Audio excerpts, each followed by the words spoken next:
So there are very good chances that President Trump will actually try and impose sanctions, secondary sanctions on India, and make it to a 50% tariff. All these statements are actually, to my mind, designed to get a reaction from India onto what is happening, a reaction from Prime Minister Narendra Modi. There is an orchestrated campaign within US to try and make India the main enemy for the Ukraine war, while India has done nothing to do that.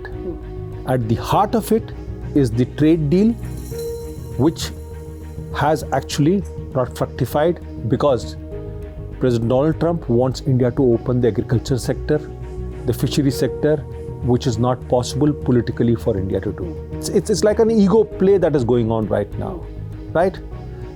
And India is being made the main culprit of it. China is standing with India against this bullying by US. India is telling the world that we have our strategic options open, and we cannot be bullied into something.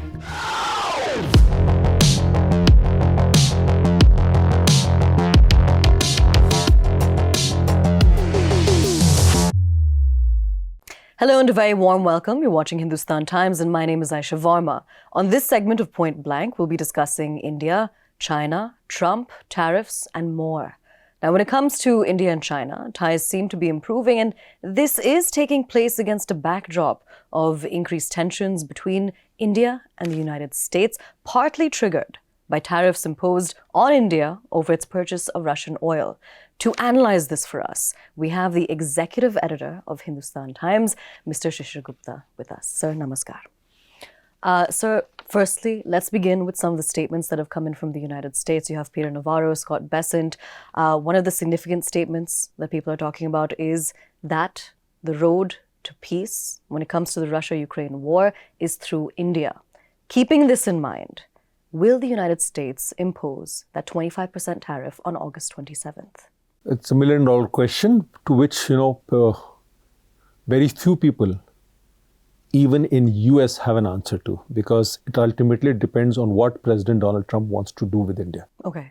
Now, what you see is right now is that you see multiple statements being made by people, the Treasury Secretary, the Trade Counselor, Peter Navarro, who's been who's making us statements like, radicalized statements. It's basically radical views that he has, maverick views that he has. Then they use the money that they get from us when they sell us stuff to buy Russian oil, which then is processed by refiners and they make a bunch of money there.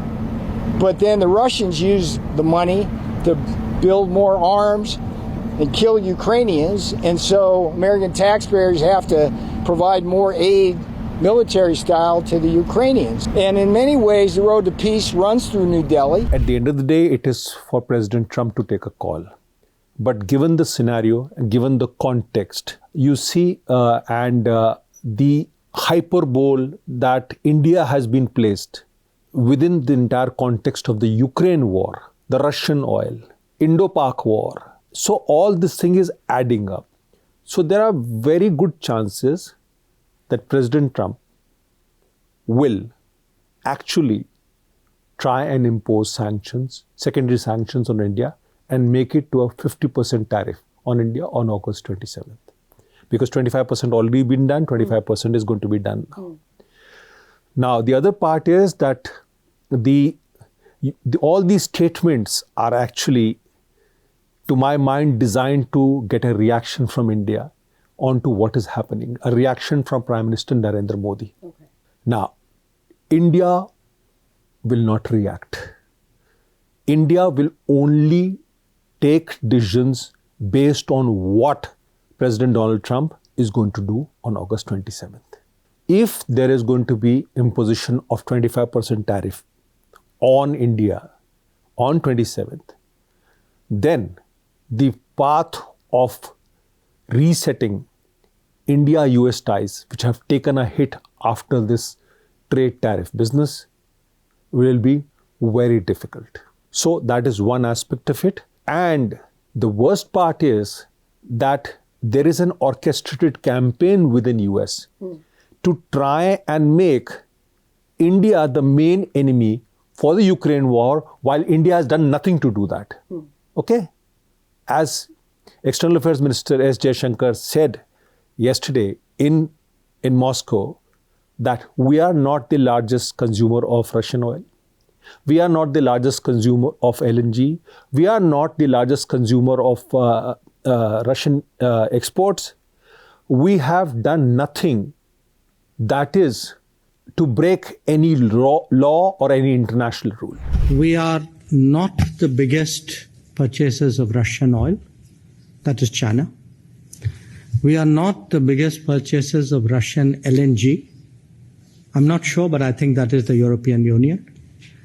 We are not the country which has the biggest trade surge with Russia after 2022. I think there are some countries to the south.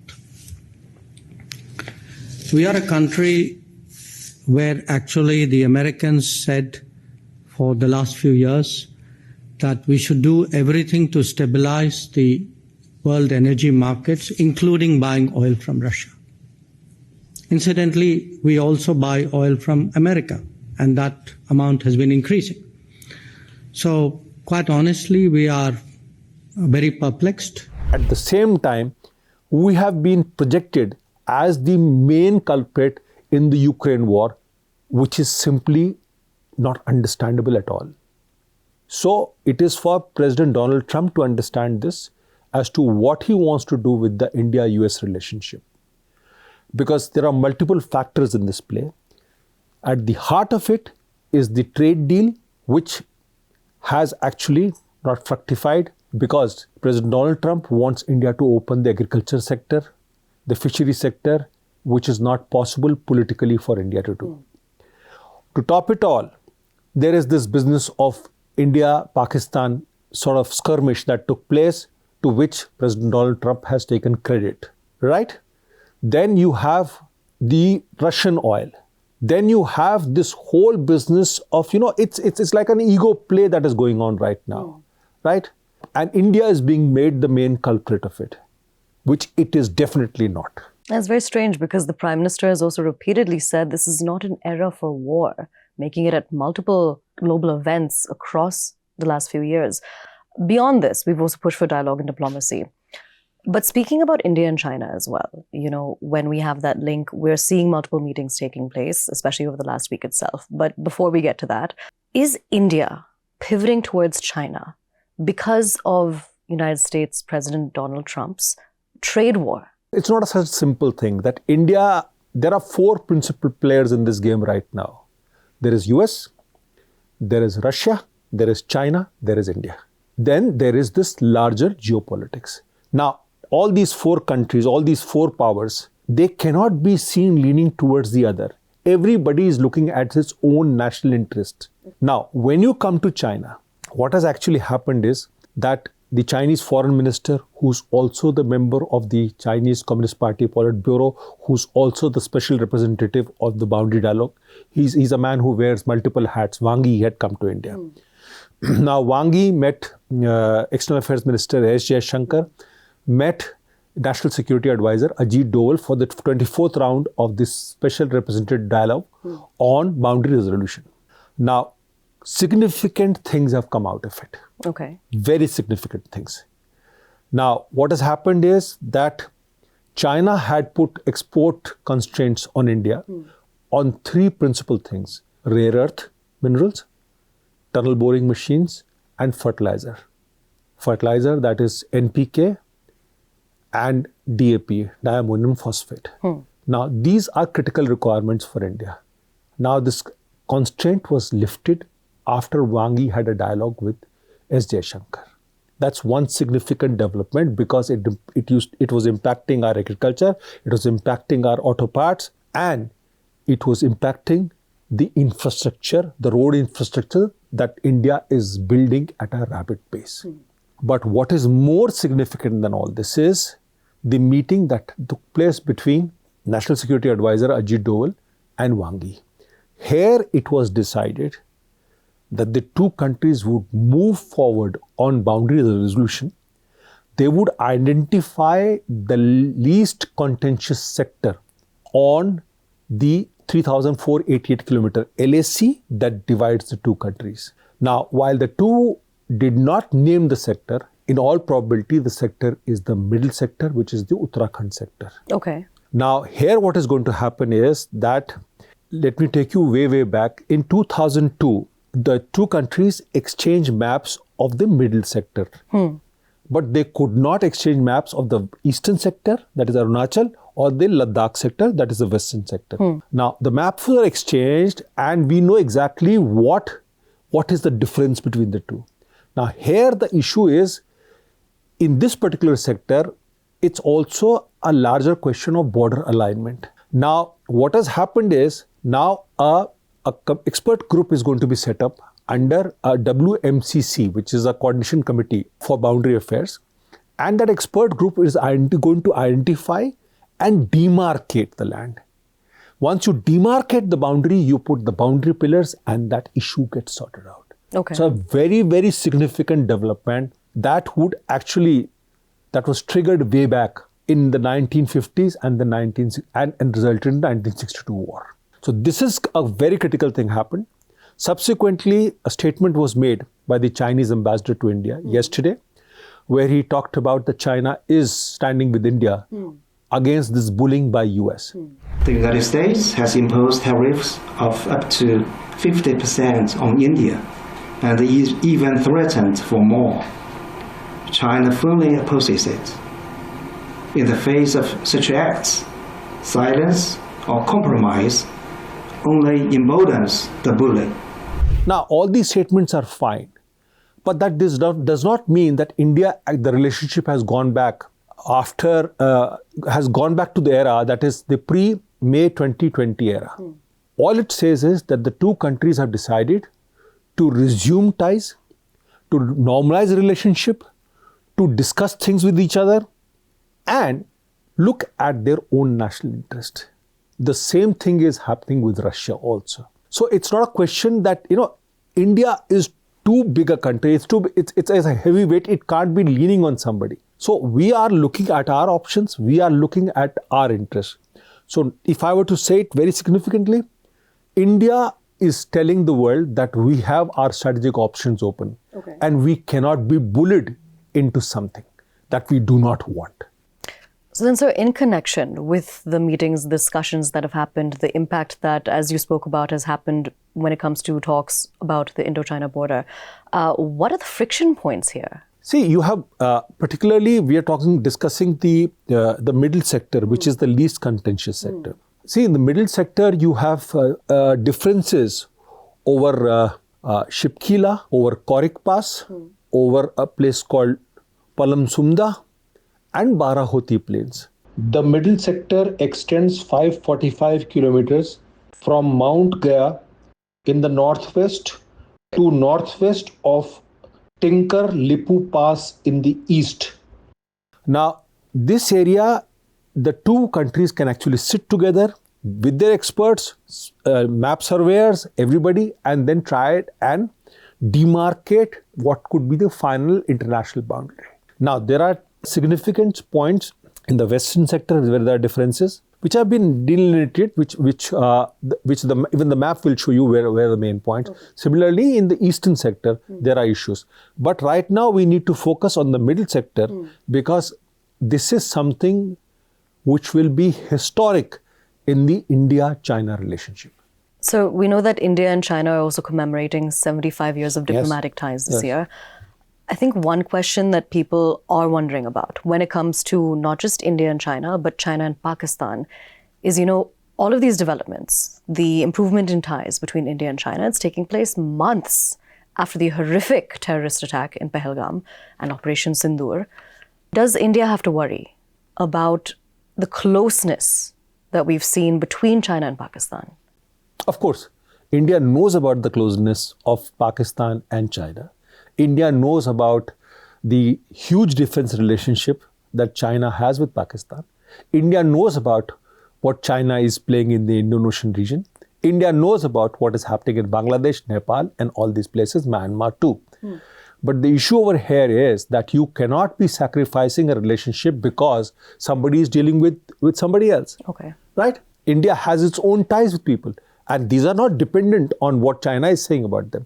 So let's be very clear in that. The mindset of the Modi government is very clear. They know what they're dealing with. And they will do what is in the best national interest to do. Okay, here, understand one thing. Here there are no emotions involved in this. Okay, this is not a sort of a Twitter show that is going on. What is it that you define what is your interest and you do convergence on that. But where the two sides have divergence on the issue, you specify the divergence. So you can always tell him, I do not like this and I am willing to go ahead on this. So this is what it is. Similarly, with US, despite the relationship that was built assiduously for the past 25 years, I mean, India said no to what they said. They offered a deal, and I'm told that the trade deal that was offered somewhere around late June, some 98% points were covered. But then President Donald Trump refused to take that deal and threw it in the basket. So this is where it is. So to understand this is a big power play, and India is ready to play it. And let me also say that it will be very beneficial to India to what is happening right now. Because, the Newton third law, every action has an equal and opposite reaction will happen. This is a chance for India to go for Atmanirbhar Bharat, which the Prime Minister has been talking. And let me tell you, the Atmanirbhar Bharat figured way back in the 1962 war debates in Lok Sabha. But nobody did any serious work on that. Right now, it is an opportunity for India to build a military industrial complex that it has not been able to do for the past decades. So beyond this, when we look at India and China and India and Russia, we know that the NSA visited Russia. The External Affairs Minister, Dr. S. Jaishankar, has just returned. We're also going to be seeing the Prime Minister, Narendra Modi, and the Chinese President, Xi Jinping, meet at the SCO. See, the meeting at Tianjin in China, which is the SCO summit on October 31st, the meeting, the SCO summit, which is going to take place in Tianjin on August 31st, is a very significant event. Because what has happened is that Prime Minister Narendra Modi and President Xi Jinping have decided to normalize ties on October 23rd, 2024 in Kazan. What you're seeing is actually a fallout of what the two leaders decided. Similarly, you will be seeing President Putin meet Prime Minister Narendra Modi, and the two have very good personal relationship. India and Russia have a huge legacy of close ties. Okay, these are India and Russia are comprehensive strategic partners. So you will see three people who unfortunately have been pushed together by President Donald Trump and his advisors by using or by weaponizing trade. Russia, they are trying to put Russia and push Russia towards a ceasefire in Ukraine. But Russian conditions are such that it is not going to be easy at all. Similarly, they are trying to put additional tariffs beyond 54% on China, which has been sort of, rolled over. But we are talking in terms of a tariff of more than 100%, right? China is in no mood to sort of, agree to that, right? As far as India goes, India is more or less prepared that it is going to face a 50% tariff. It is trying to diversify its exports to other countries. So you have three people, three huge powers who are meeting in Tianjin this time on August 31st. All three bullied by somebody who has weaponized trade. What is going to come out is going to be very, very significant and will have global ramifications. That is the least I can say. And we'll continue to keep our eyes on those global ramifications. Mr. Gupta, thank you so much for joining us and providing us with all of the insight that you have. We'll continue to track the developments here, but with that, it's a wrap, and stay tuned to Hindustan Times.